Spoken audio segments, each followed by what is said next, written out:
ओम शांति। मनुष्य सुख शांति यदि चाहता है, यदि वो चाहता है उसको सदा सफलता प्राप्त हो,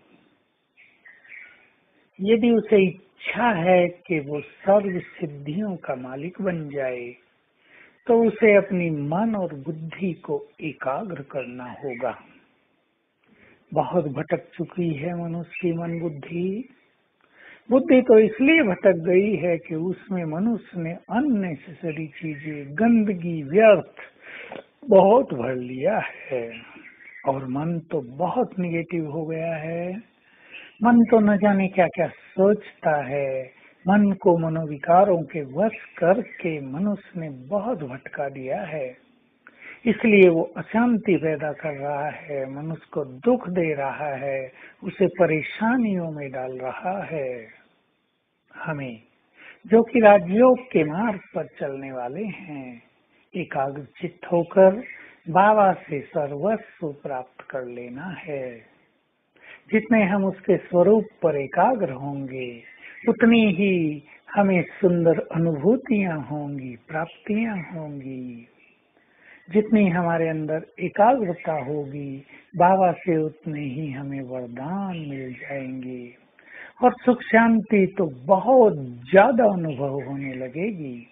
इसलिए बुद्धिमान मनुष्य को चाहिए कि वो अपने मन को, अपनी बुद्धि को भटकाए नहीं। बुद्धि को इतना स्वच्छ करे कि उसमें भगवान बैठ सके, बुद्धि को इतना पावरफुल करे कि उसमें वरदान ठहर सके, बुद्धि को इतना ईश्वरीय नशे में रखें कि किसी गंदगी को उसमें प्रवेश करने का साहस ही न रहे। हमें एकाग्रचित अवश्य होना है। बिना एकाग्रता के तो हमारे विकर्म भी विनाश नहीं होंगे। हमें शक्तियां मिलती ही हैं एकाग्रता से, और जितना जितना हम स्वयं को एकाग्र चित्त करते जाते हैं, उतना हम स्वयं को जानते भी जाते हैं। हमें अपना स्वरूप, अपना भविष्य, अपना देव स्वरूप, पूज्य स्वरूप, अपने 84 जन्मों का स्पष्ट ज्ञान होता जाता है। तो आइए हम इन महान उपलब्धियों के लिए स्वयं को एकाग्र करें। मन कहाँ कहाँ भटकता है, उसकी भागदौड़ कहाँ कहाँ है। वो विकारों के पीछे, तृष्णाओं के पीछे, मनुष्यों के पीछे, धन संपदा के पीछे, ईर्ष्या द्वेष के पीछे कहाँ भटक रहा है। हमें पहले उसके भटकने की पहचान होनी चाहिए, उसके बीज को हमें समझ लेना चाहिए कि मेरा मन कहाँ भटकता है। जो सूक्ष्मदर्शी हैं उन्हें देखना चाहिए कि मेरा मन कहीं मैंपन और मेरेपन के कारण तो नहीं भटकता है, चिंताओं में तो मेरा मन नहीं भटकता है। हमें बेफिक्र बादशाह तो बनना ही पड़ेगा।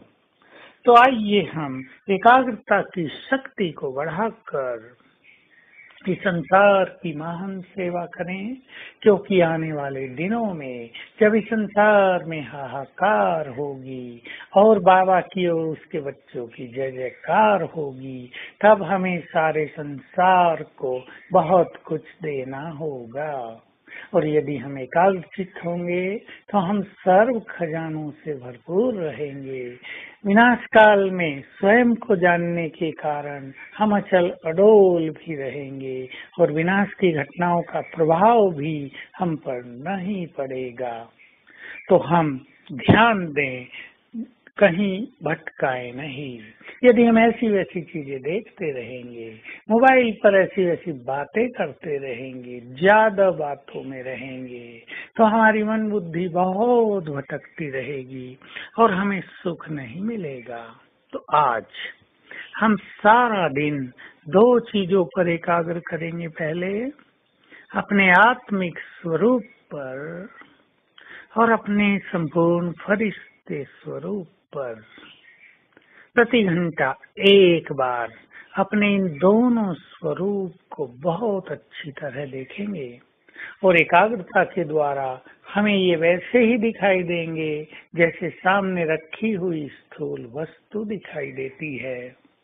और फिर देखेंगे ऊपर शांति के सागर को और उससे शांति की रश्मियां प्राप्त करके चित्त को शांत करेंगे। ओम शांति।